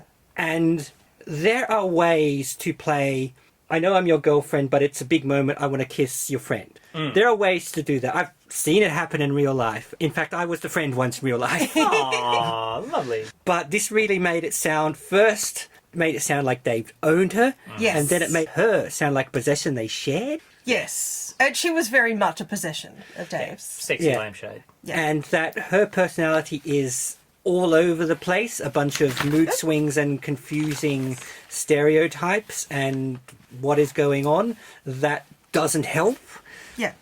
So you don't get to kind of think, that's just what she's like. She just likes to bounce around and kiss people. And Dave was just saying that to mess about because he clearly meant it as I am allowing you. Yes. But he knows she wants to as well. Yeah. But it's not a kind of a... It's just a weird relationship. It's not a kind of, go on in the sense of I wouldn't actually be stopping you. I'm just playing to the bit. Yes, here is Yeah. the permission. And to mention the Wraith, the weird Sherilyn Fenn's character and Packard in the movie, Packard's the lead bad guy, who notionally Sherilyn Fenn's character is his girl. And that's played as a creepy thing, and that's played as one of the aspects of why he's the bad guy. Yes. It's almost identical in this because we've only just established that they're actually together in any way that means anything. And even then it seems to be this very open, I can leave whenever I want to sort of thing. And suddenly that she's his property to pass over and allow a kiss, but not too long. Don't make a meal out of it. Yeah. Yeah. And you can even... I'm remembering other movies where it's played as almost a kind of a fun, jokey thing about the girlfriend kissing somebody else. Somebody else. Was he indifferent to Lynn? Was Dave indifferent to Lynn until Jeff turned up? And then he's like, someone else wants her. Could be, because they've had such a weird mood swing on-off relationship, it's hard to tell if they've just been doing this forever. Yeah. And that was the other thing is, so quite clearly you've got yourself a male. I don't recall a single female cast member in any significant role in this. When I say significant, I mean down to like catering or whatever. So clearly this is a movie written by guys about a guy sport in a guy environment. Yeah. It's that classic issue of not knowing how to write a female character. Probably trying too hard, in some ways, to write a female character. Yeah. And so you end up with the woman who's just hanging around on the couch reading Women and... What's the magazine? Women and Home magazine. She just turns up. It would have made sense if she was really into bikes. And that would have gone back to the Fast and Furious if she was really into cars. And she just seems to hang around Dave just because, you know, she hangs around Dave. And when she's presented an incredibly sexy person that has genuinely caught her eye, literally, genuinely she has noticed from afar, in a literal sea of other surfers. And I'm going to say one other thing here is that Jeff Rayburn clearly, you know, does leg day because dude's got calves. When he comes out of the water, he has big, solid... So the most feminist thing she does is not just immediately buy Dave a new bike. The most feminist thing she does is not doing housework. Oh, yeah. I did like him vacuuming around That was kind of cool. Yeah, though her dad sort of does still can't get her to do housework. Well, it's not her house, dude. Yeah. Well, I get it. She, lived on and off, lived there. True. I mean, that's why she didn't commit to living there, because as soon as you actually live there... you have to cook and do the vacuuming. Yeah. She just sort of rocks up. We're post-party, and we now establish that Dave and Lynn are together because they have victory sex. And that drives Jeff up the wall, and he has to go out. Do they have sex, or do they just giggle in a bed? No, I kind of got the impression they were doing it big time. It's a PG movie, they're the same thing. Yeah, well, exactly. A train enters the tunnel. And we have a weird little cut, which was a bizarre, and I don't know if it was from the film or the edit on the DVD, where he says... I was being a big hero, trying to rescue a lady in... Yeah, that was weird. Something about rescuing a lady in distress, but then, there was just a... Just cut. Yeah, did someone they couldn't get clearance for wander into shot at that point, or is it just it was a weird edit? No. Cut out mid-sentence or something. So we're possibly worth mentioning at this point that, yes, sure enough, this is indeed a fantastic Umbrella video. And this is another one of those ones where it is literally just the film. It auto-starts. Yeah. There's no special features. So I believe this is another one of the ones where Umbrella is quite clearly doing an archive process rather than anything else, which does not seem to be a good sign for the movie in question, because we've only encountered this a couple of times. And Plug. It was Plug. Yes. Yeah. Unlike Plug, and this will sound redundant, but this seems to be a movie that people who like it, it. Yes. If you see what I mean. Yes. Yeah, we're going to get a whole lot of hate on this one. I know. I'm feeling bad about being so negative. But... Well, I do think at least part of it is none of us really knew anything about sidecar racing, or particularly, let's be honest, cared much about it before seeing this movie. Well, yeah, but okay, I know absolutely nothing or care nothing about baseball, but I will watch A League of Their Own. True. Or Fields of Field of that Dreams. one. Yeah. Yeah. That's what I was saying at the start, is if you were going to make a movie where you've got a core thing which is about something which people might be a little bit interested in but might not know very much about, you have to treat them like idiots. Hold their hand. Not like idiots. You need to make it attractive. Back to the basics, at the end of the day, you've only got, is it 11 stories now? It used to be only 9 stories, but I think it's gone to 11 stories now that you can have, that you can tell. There's only one of 11 basic stories. I see. Right. Well, as I said before, this is the sports movie format. Yes. So, then we have a sequence where Jeff goes out all angry and sits on the bike and revs it. And weirdly, we then discover that John Meillon lives near them. Because they're all together. Upstairs. Yeah. And at one point, Dave says, "What the hell's that?" It's like, maybe it's a motorbike. Plus, also, I will point out at this point that the cricket noises outside are the most generic television show cricket. They are the television generic cricket noises that you would clearly be able to just get off the shelf. So then Lynn goes downstairs to have a bit of a heart-to-heart with him. Nothing's really much said. There's a weird, janky double cut at one point as well. It's another little sequence which I guess was maybe from the original film, where they cut back and forth like a half a second. Yeah. And then she goes back to Dave, and there's a question about what she said to him. Does Jeff wander off at that point? No, she just said she's going to be quiet, so he goes back to sleep, I thought. Back to bed. Dave wakes up the following morning and Jeff's gone, and he says, "What did you Lynn's say?" gone. Oh, Lynn's gone. That's gone. right. Not in there. Taking a suitcase and buggered off again. You didn't say something last night, did you? We talked, yeah. About what? What the hell is there to talk about? Nothing. Well, you must have said something. Something bugging you? Yeah, there's something bugging me. Look, why don't you try to act like a human being for a change, Dave? You know, if you really care for this chick, why don't you show her once in a while? Maybe she'll want to stick around more then. You giving me advice or something? Yeah, you can call it that if you want. Do I advise you to take a bit more notice of them books? No. But I'm not sleeping with these books, Dave. And he doesn't go with the usual nothing. Nothing. He He's says, like, we talked. He says precisely the thing to make Dave even more annoyed. Yeah, exactly. Which, again, that weird frickin' dynamic. Then Jeff tells Dave some of the things that he probably needs to consider better in his life, and Dave says, what, are you trying to give me advice now? It's like, yes. Yeah, he that's was exactly... literally... Yeah. Then Dave goes to Carson's house. It was AstroTurf. Yeah, in Carson's Inside. place. When we The first time he Peter goes to the house of Lynn's father. Graves. So do we get the impression that Peter Graves was maybe just on holiday in Australia at the time and they decided that they really would like to use him? Because Peter Graves was right between his Mission Impossible Flying High period, wasn't he? He was... Yeah. And that was actually one of the other things which kind of did this film some harm, because it meant that there were a couple of sequences that played out in the movie that I could not take seriously because Peter Graves's subconscious flying high influence was there in the background. The sequence where Jeff goes off after his big scariness about people will die on motorbikes. Yeah. And there's all the flashbacks that play. It was almost like It was a so pastiche. flying high. It was just... I just kept waiting for it to cut into sequences that were totally irrelevant to the movie, as opposed to literally just stuff that we saw 40, 50 minutes ago. Yes. On the note of those scenes, the running gag about the front door is not as funny as they think it is. It really isn't. Yeah. Yeah. So the front door's open because of the air conditioning. Oh my god, the front door's open. Yeah, it's always open. Okay. Yeah.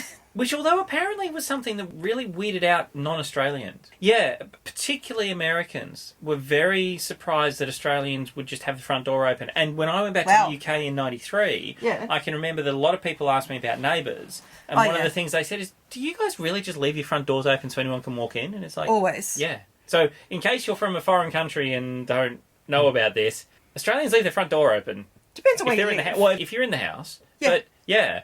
And it is completely acceptable if you're friends with the people who are in the house to knock on the door as you enter. Yep. Yep, we absolutely do that. That is a thing. Yep, And- just call out. And you're most likely not going to get shot. No.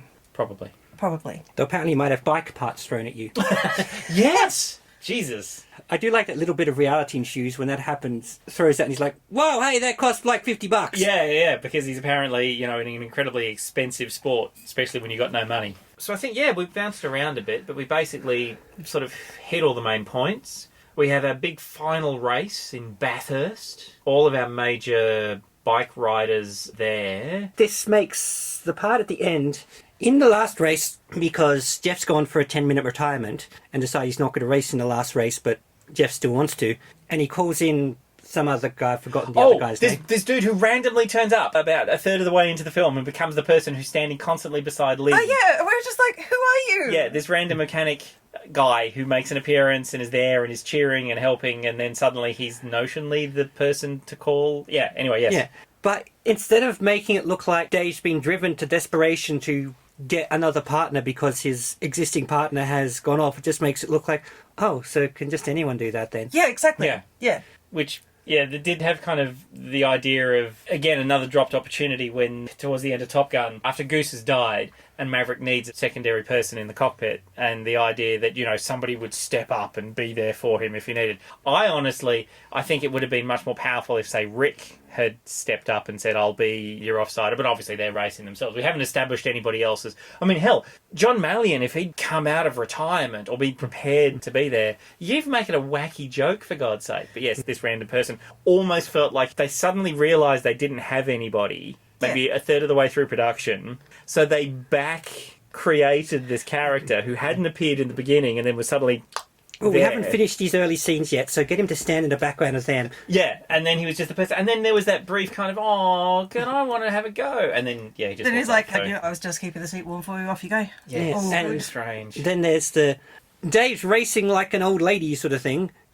Yeah. Or depending on the old lady. Dave's not racing like Dave usually does. Oh, no, it's fine, he is. Yeah!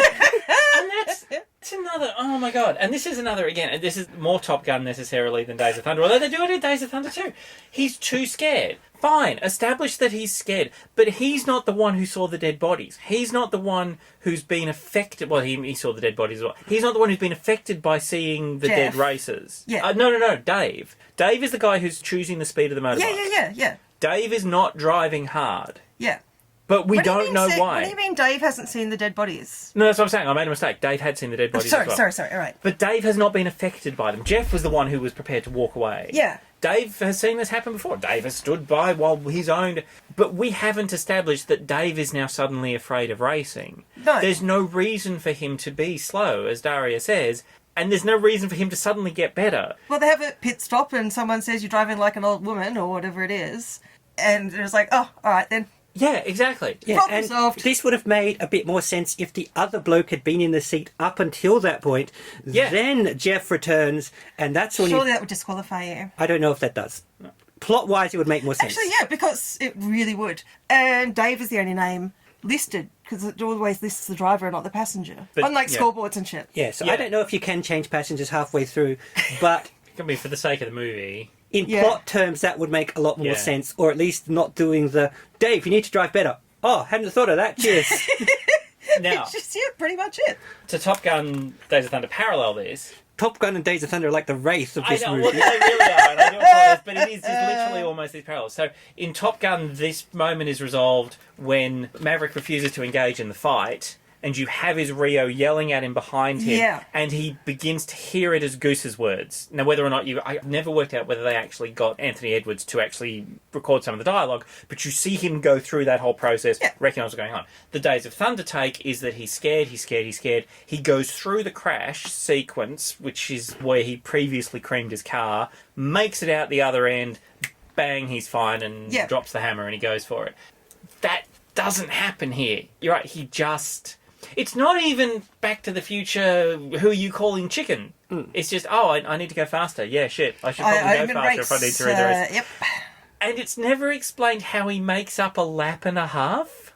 His... Oh, no, sorry. The protagonist comes off too. The other guys, that's right, yes. The leader and the secondary guy do. Sorry, no, it is. Yeah. It is. Pull back on that one. Yeah. The other guy's a lead of 10 seconds, and we kind of go, okay, I guess that's a lot. There was a very long 10 seconds dialogue sequence in there. I didn't know enough about how things work to know how that affected things, or if there was some kind of everyone has the pit stop built in or whatever. Yeah, it was very strange. I mean, there would have to be because, you know, the 1,000cc motorbikes, you're going to be running out of petrol a lot.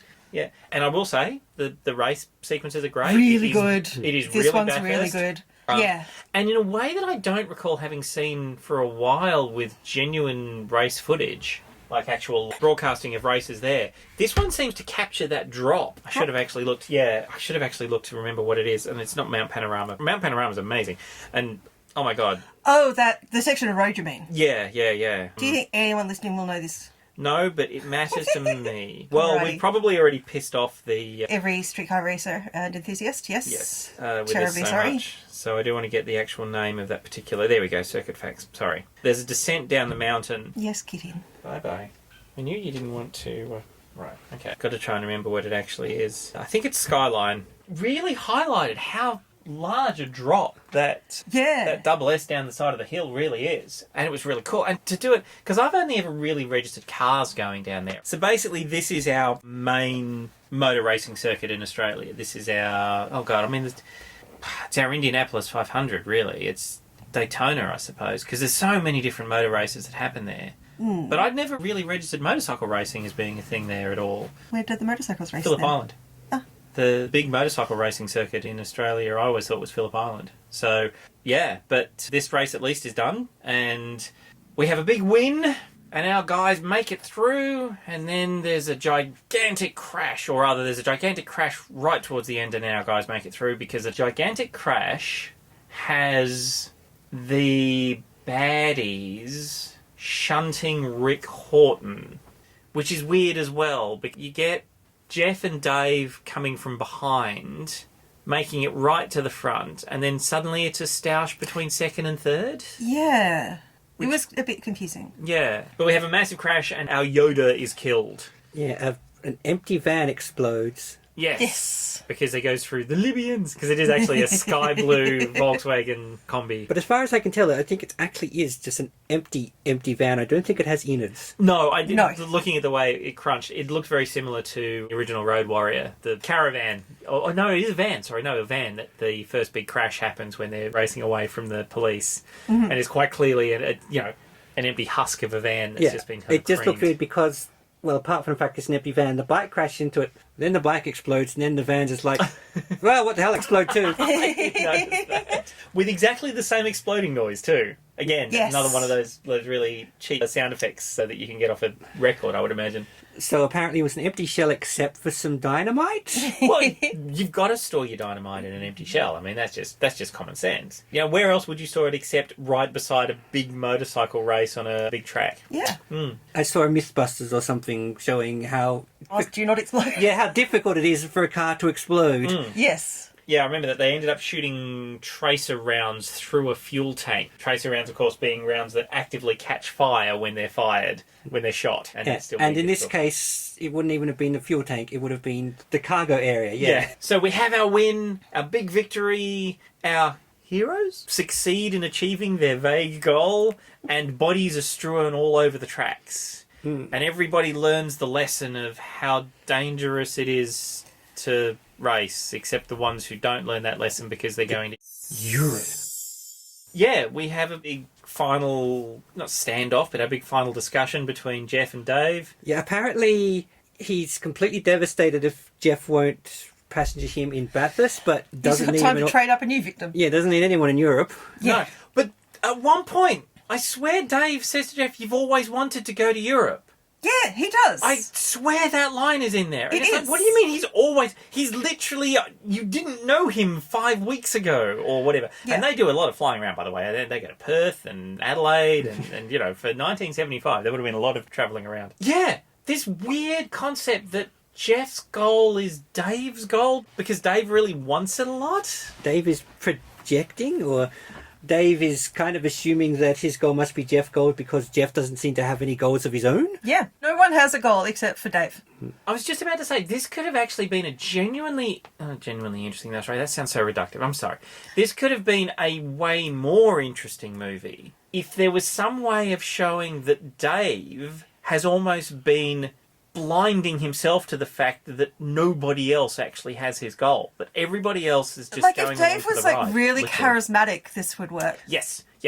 And that's the problem with Dave being a dick, because from Jeff onwards, nobody has any reason to be around him. No.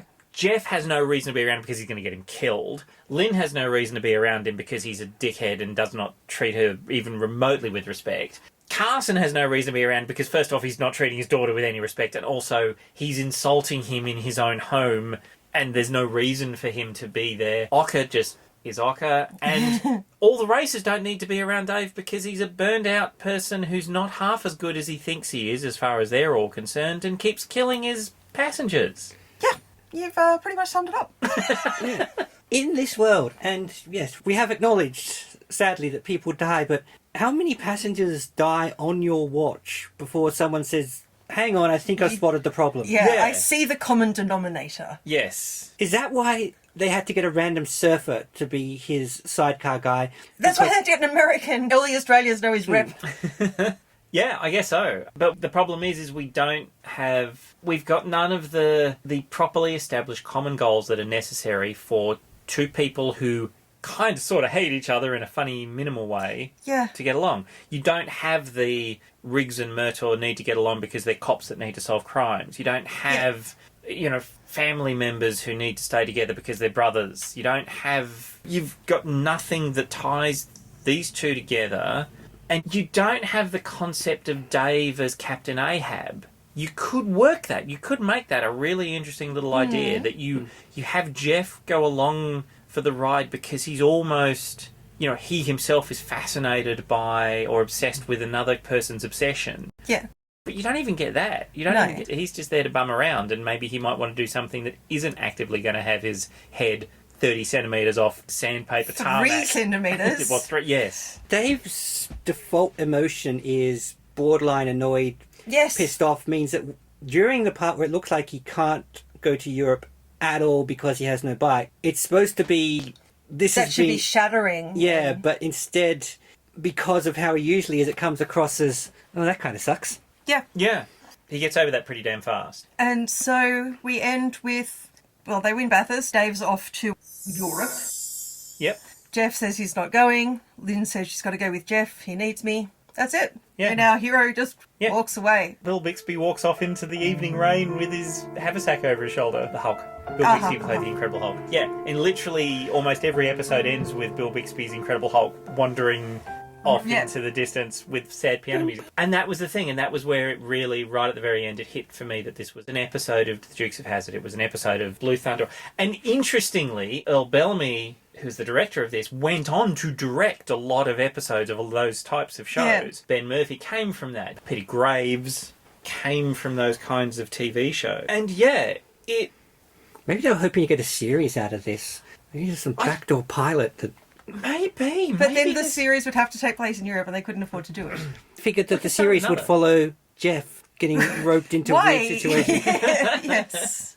There was some incredible footage of motorcycle racing. There's a lot of it. Very good skills. Lots of very clever camera work, especially for 1975. You can see where a lot of the money of this movie went. But as a delivery method for anybody who's not already deeply sold on the concept of sidecar racing, seems a bit meh. Yeah, it was just dull, unfortunately. As an internet games reviewer that I follow has said, it's kind of the worst kind of not great. It just wasn't particularly easy to... It's not Plan 9 from Outer Space. It's not The Room. It's not something hilariously funny, terribly bad. The acting was perfectly Even if this rudimentary. was fast-paced, it would have improved. Both Maybe we should have ways. watched it on 1.5 speed or something. Oh, that would have been Well, perfect. the motorcycle racing parts for me were actually, yeah, like I said, I could feel myself getting into that zone of, this is something I enjoy watching, this is a Bathurst, this is a motor vehicles of some description going around a track. And then it was interrupted by really annoying Dave. non-story. So sorry. Which is a shame because all of the actors in this, of the main parts, were skilled. This could have been a lot more. This was definitely a movie that, for me at least, failed to meet the sum of its parts. Yeah. Yeah, I'm only giving it 1.5 cans of Caltex. Wow. Ouch. I'll give it 2 strewn bodies. And just watch the last race and you're good. Yeah. So is this a nut? It's except for the final race. Except for the final race. So Yes. the final race, the Bathurst. The final race is yup. Yep. The rest of the movie is not. No. That makes sense. Yeah. Really sorry to be so negative to all the people who worked on this movie. It does. Who all went on to do wonderful things. Yes. All right. I think we've kind of said everything on that one. Yeah. Sort of ended on a bit of a damp squib. I guess until we see you all again in April, I've been Daria. I'm probably November. And I'm still Callum. Thank you for listening. Yay. Thank you for listening to Daria, November and Callum on Podsploitation, the Ozploitation podcast. More episodes are available at anchor.fm/Podsploitation, on YouTube or via your podcatcher of choice. Find us on Facebook or Twitter as Podsploitation or send emails to podsploitation@gmail.com. If you'd like to help support the show, you can donate any currency and any amount at paypal.me/Podsploitation. Theme music is Creation Time by KieLoKaz, used with their kind permission under Creative Commons. Find and purchase their work at musicbrowser.de. Sidecar Races is copyright of Universal Pictures. All other clips are for review and commentary purposes only, remain the copyright of their respective holders, and no claim for infringement is intended. Hygiene note, podcast has been touched by human hands and feline paws. Podsploitation is a Moment of Mayhem production.